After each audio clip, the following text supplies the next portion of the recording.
Assalamualaikum warahmatullahi wabarakatuh. Alhamdulillahi rabbil alamin, wassalatu wassalamu ala asyrafil anbiya'i wal mursalin wa ala alihi wa ashabihi wa man tabi'ahum bi ihsanin ila yaumiddin. Pada kesempatan yang lalu kita telah membahas pengertian dakhil menurut bahasa. Pada kesempatan ini kita akan membahas sejarah dakhil. Ternyata dakhil sudah ada pada masa Nabi Muhammad sallallahu alaihi wasallam. Bahkan pada masa periode Mekah ketika Nabi berdakwah di kota Mekah Al-Mukarramah. Rasulullah sallallahu alaihi wasallam membacakan surah Al-Anbiya di depan para sahabat-sahabatnya. Lalu sebahagian orang kafir musyrik, orang kafir Mekah mendengar ayat tersebut. Kasusnya tentu beda dengan kita. Ketika kita mendengar ayat-ayat Al-Quran tanpa merujuk tafsirnya, tanpa membuka terjemahnya, sering sekali kita tidak memahami maknanya. Beda halnya dengan orang Arab Makkah. Begitu Nabi membacakan ayat Al-Quran, mereka paham, dan lebih hebatnya lagi, mereka hafal apa yang mereka dengar. Nabi membaca ayat-ayat dari surah Al-Anbiya, salah satunya ayat 98. Bunyi ayatnya adalah innakum wa ma ta'buduna min dunillahi hasabu jahannama antum laha waridun. Artinya, kamu wahai orang-orang musyrik, dan apa yang kamu sembah. Ada kata ma. Ma itu menurut bahasa Arab adalah untuk yang tidak berakal, sedangkan man untuk yang berakal. Kalau begitu, apa arti ma di ayat ini? Sesuatu yang kamu sembah yang tidak berakal. Apa itu? Berhala, patung-patung yang kamu sembah, atau sesuatu sembahan lain yang tidak berakal. Kamu dan apa yang kamu sembah selain Allah akan menjadi hasab. Hasab itu kayu bakar. Akan menjadi kayu bakar neraka. Antum laha waridun. Kamu dan yang kamu sembah tersebut akan masuk ke dalamnya. Ketika ayat ini dibacakan Nabi di depan sahabat-sahabatnya di serambi Masjidil Haram, ada seorang musyrik Mekah yang namanya Abdullah bin Az-Zab'ari. Abdullah Az-Zab'ari tidak hadir pada kesempatan itu, tapi sahabatnya menyampaikan ayat tersebut kepadanya. Apa jawaban Az-Zab'ari kepada temannya? Kamu orang bodoh. Seandainya tadi saya hadir di majlis Nabi ketika Nabi membacakan ayat ini, saya akan mendebatnya dan beliau tidak dapat membantah argumentasi saya. Abdullah Az-Zab'ari ingin menunjukkan bahwa dia memiliki argumentasi untuk mendebat Nabi dan ia yakin Nabi akan kalah berdebat dengannya. Karena itu Abdullah Az-Zab'ari mendatangi Nabi. Ia berkata, "Wahai Muhammad." Tentu dia tidak menyatakan wahai Rasulullah, karena dia tidak mengimani kenabian dan kerasulan Nabi. Wahai Muhammad, Anda membaca ayat innakum wa ma ta'buduna min dunillahi hasabu jahannam. Kata Nabi, iya. Kata Abdullah Az-Zab'ari, kalau begitu malaikat Isa Al-Masih,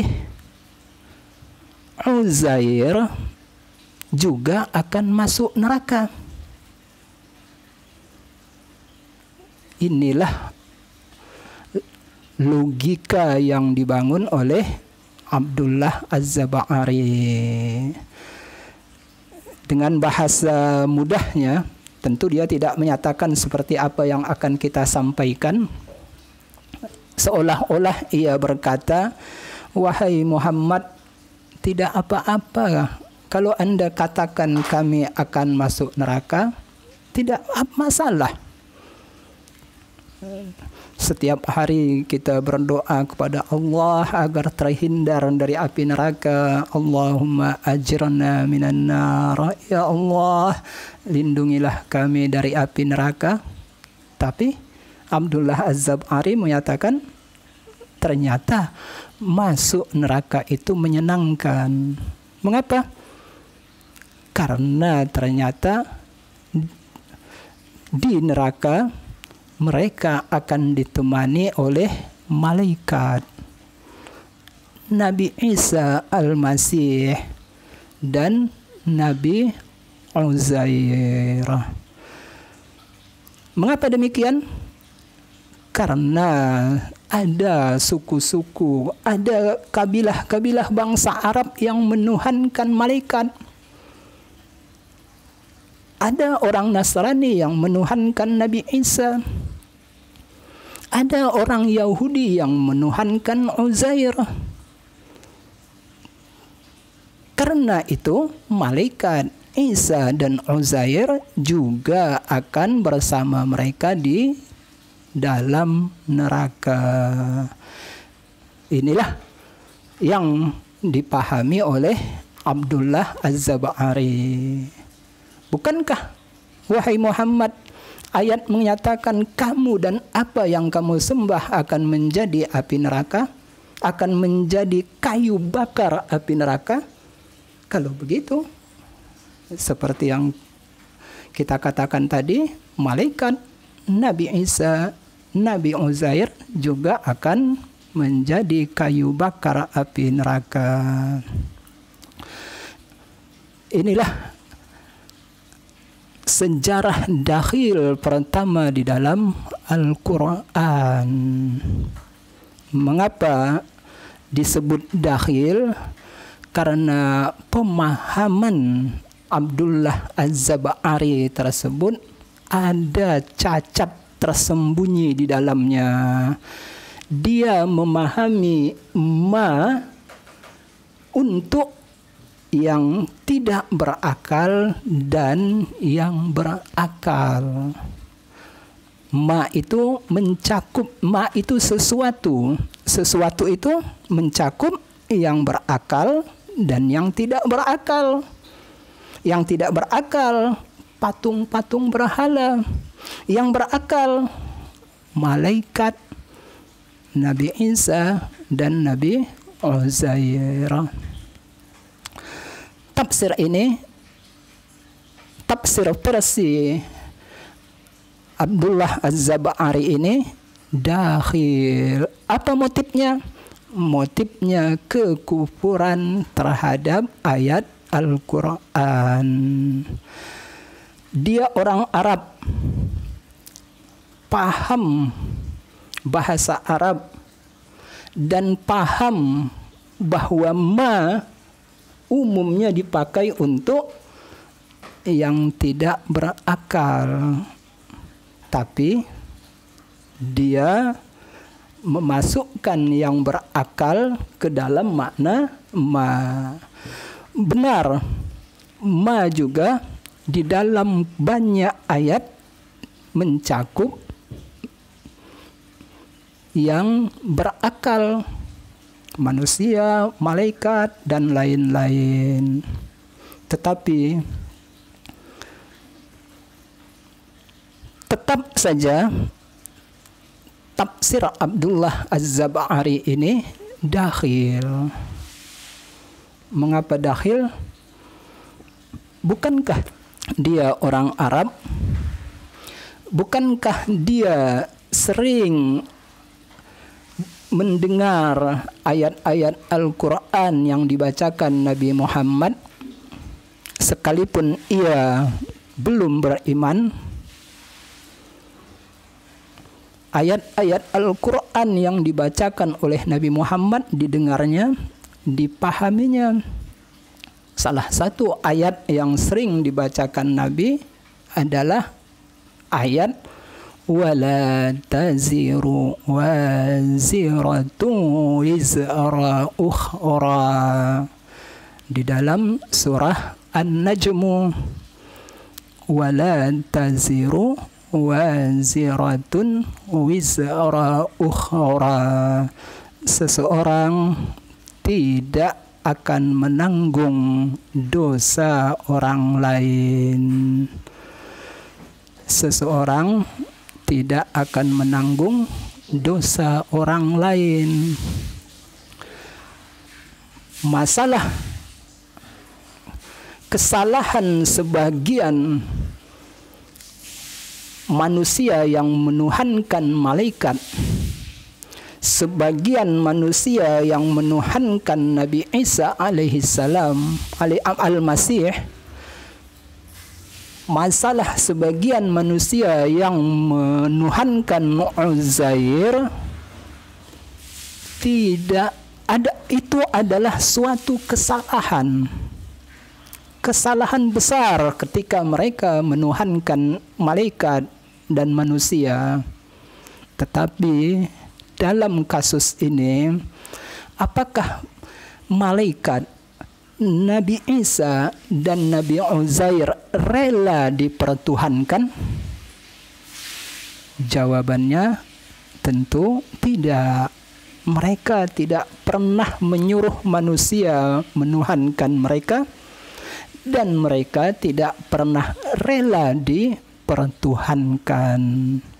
Nah, inilah kata Imam Al-Alusi di dalam kitab tafsirnya Ruhul Ma'ani, sekalipun ma di ayat ini mencakup yang tidak berakal dan yang berakal, tetapi ada dalil logika yang mengkhususkan bahwa makna ma di sini hanyalah pada makhluk yang tidak berakal.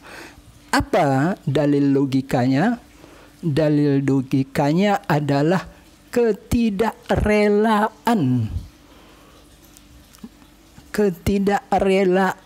malaikat Nabi Isa dan Nabi Uzair dipertuhankan. Karena mereka tidak rela, maka otomatis mereka tidak masuk dalam cakupan makna ma. Tetapi alhamdulillah Abdullah Az-Zab'ari tidak lama kemudian masuk Islam dan dia menyadari kesalahannya. Dia menyadari bahwa yang maksud kata ma, lafal ma di ayat ini tidak mencakup malaikat, Nabi Isa dan Nabi Uzair. Pengakuannya ini menjadi bukti yang paling kuat bahwa apa yang dilakukannya sebelumnya adalah dakhil. Cacat tafsir pertama di dalam sejarah tafsir. Dia mengungkapkan sebuah ungkapan sebagai bentuk pengakuannya kepada Rasulullah sallallahu alaihi wasallam. Dia berkata, "Ya Rasulal Malik, ya Rasulal Malik, wahai Rasulullah, inna lisani ratikun ma fataqtu iza anabur." Wahai Rasulullah, lidahku ini meralat apa yang pernah aku ucapkan ketika aku masih sesat dahulu. Apa yang dimaksudnya? Meralat pendapatnya seperti yang kita katakan tadi. Idz ujari asyaitana fi sunanil ghai. Ketika aku mengikuti langkah-langkah setan dalam kesesatannya. Wa man mala mailahu masbur. Orang yang mengikuti langkah-langkahnya pastilah menjadi celaka. Baik, kita lanjutkan. Banyak sekali ayat-ayat di dalam Al-Quran yang salah pemahaman terhadapnya dan itu menjadi dakhil. Kalau ayat yang pertama dilakukan oleh orang kafir, motivasinya karena kekafiran, karena ingin mempermalukan Nabi, ingin mendebat Nabi, kita lihat ternyata sahabat Nabi yang mulia juga melakukannya. Hanya saja motivasinya beda. Kalau Abdullah Az-Zab'ari motivasinya kekufuran, kita lihat ayat berikutnya dilakukan oleh seorang sahabat yang bernama Adi ibni Hatim. Motivasinya ketergesa-gesaan. Dia tergesa-gesa karena itu salah. Kasus Adi ibni Hatim ini menjadi peringatan bagi kita bahwa seorang sahabat yang mulia sekalipun, yang pernah bertemu dengan Nabi, yang mendapat keberkahan karena bertemu dengan Nabi, juga ternyata salah dalam menafsirkan Al-Quran. Orang Arab bertemu dengan Nabi, mendengar langsung ajaran Islam dari Nabi, dia saja salah. Apalagi kita yang bukan orang Arab, tidak pernah bertemu dengan Nabi. Pasti kesalahan kita akan lebih besar bila kita tidak berhati-hati ketika ingin menafsirkan Al-Quranul Karim. Baik, kita angkat kasus Adi ibni Hatim. Ayatnya adalah surah Al-Baqarah ayat 187. Ayatnya tentu sangat populer bagi Anda karena ayatnya berkenaan dengan waktu imsak.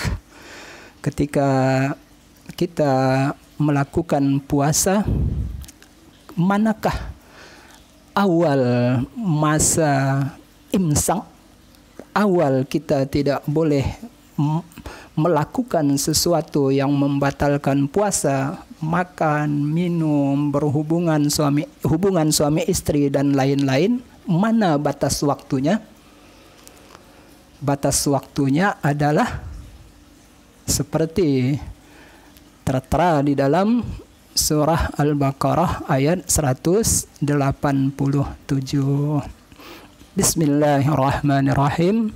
Wa kulu washrabu hatta yatabayyana lakumul khaytul abyadu minal khaytil aswadi minal fajr. Makanlah kamu dan minumlah kamu. Sampai kapan boleh makan dan minum? Sampai jelas bagi kamu perbedaan benang putih dari benang hitam di waktu fajar. Jadi ayat ini ada kata benang putih dan benang hitam. Masalahnya adalah apakah benang putih dan benang hitam ini makna kiasan atau makna hakiki?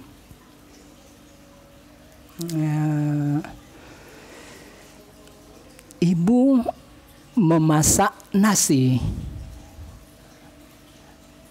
Nah, apakah kalimat ini kiasan atau hakiki? Ada yang menyatakan kiasan. Mengapa? Karena ibu tidak memasak nasi. Ibu memasak beras yang akan menjadi nasi. Tapi mungkin juga kalimat ini bermakna hakiki. Ibu memasak nasi goreng. Kebun berbuah. Kalimat kiasan. Karena kebun tidak bisa berbuah. Yang berbuah adalah pohonnya. Sungai mengalir. Kalimat kiasan. Karena sungai tidak bisa mengalir. Yang mengalir adalah airnya. Nah, demikian juga dengan kasus ayat 187 surah Al-Baqarah. Ayat ini turun 2 kali. Pada kali yang pertama, kata minal fajri tidak ada. Wa kulu washrabu hatta yatabayyana lakumul khaytul abyadu minal khaytil aswadi. Titik. Turun yang untuk kedua kalinya ada penambahan minal fajri. Seandainya ada kalimat berikut ini. Dia buang air. Dia buang air. Kalimat ini masih mungkin dipahami dengan makna hakiki. Makna hakiki dipahami secara makna hakiki sekitar 20%. Mengapa? Ya mungkin saja arti buang air di sini dia melihat tanaman itu kering, lalu ia ingin menyiramnya, ia ingin membuang air untuk menyiram tanaman. Kalau begitu, kalimat dia buang air dipahami makna hakiki, tapi dalam tingkatan 20%. 80% masyarakat akan memahami makna majazi. Dia ingin ke kamar kecil untuk buang air. Mungkin buang air kecil, mungkin buang air besar. Tetapi kalau kalimat ini kita tambah dengan kalimat lain yang memperjelas makna buang air, maka tertutuplah kemungkinan bahwa dia buang air dipahami dengan makna majazi. Coba kita tambah dia buang air, kita tambah kalimat lain sehingga tertutuplah kemungkinan dipahami dengan makna majazi. Ya. Contohnya, kalau Anda ingin buang air besar atau buang air kecil, dianjurkan untuk membuangnya lebih dahulu sebelum melaksanakan sholat. Menahan buang air kecil atau besar itu hukumnya makruh ketika sholat. Sholat dalam kondisi menahan buang air hukumnya makruh, karena Anda akan kurang khusyuk ketika sholat. Kalau begitu, kalau kalimat dia buang air kita tambah dengan kalimat lain, umpamanya dia buang air sebelum sholat agar sholatnya tidak makruh, maka kalimat dia buang air yang tadi sebelumnya mengandung dua makna, mungkin makna hakiki walaupun dalam kadar 20% menjadi 0%. Tertutuplah kemungkinan kalimat dia buang air dipahami dengan makna hakiki. Pasti maknanya adalah makna majazi. Mengapa? Karena ada kalimat sebelum sholat agar sholatnya tidak makruh. Ya, baik. Demikian juga kasusnya dengan ayat ini. Ketika ayat turun pertama kali tanpa ada minal fajri, ya, bisa saja benang putih itu dipahami dengan makna hakiki, makna sebenarnya. Demikian juga benang hitam, makna sebenarnya. Tetapi ketika ayat ini turun kembali untuk kedua kalinya dengan penambahan minal fajri di waktu fajar, maka tertutuplah kemungkinan benang putih dan benang hitam dipahami dengan makna sebenarnya. Dan inilah yang terjadi pada seorang sahabat yang bernama Adi ibni Hatim. Dia datang melapor kepada Rasulullah sallallahu alaihi wasallam, "Wahai Rasulullah, menjelang tidur saya ambil 2 tali igal." Anda tentu tahu apa itu tali igal. Tali igal adalah tali yang biasa dipakai oleh orang Arab untuk mengikat kain penutup kepala, agar kain penutup kepala tidak jatuh, maka diikat dengan igal. Igal kain tali untuk mengikat kain penutup kepala. Ia datang kepada Nabi, ia melapor kepada beliau, dan berkata, "Wahai Rasulullah, tadi malam sebelum tidur saya mengambil 2 igal. Yang pertama berwarna putih, yang kedua berwarna hitam. 2 tali igal tersebut saya letakkan di bawah bantal saya. Lalu menjelang subuh saya angkat bantal saya, tidak ada penerangan lampu, saya tidak bisa membedakan mana igal putih, mana igal hitam. Tidak bisa.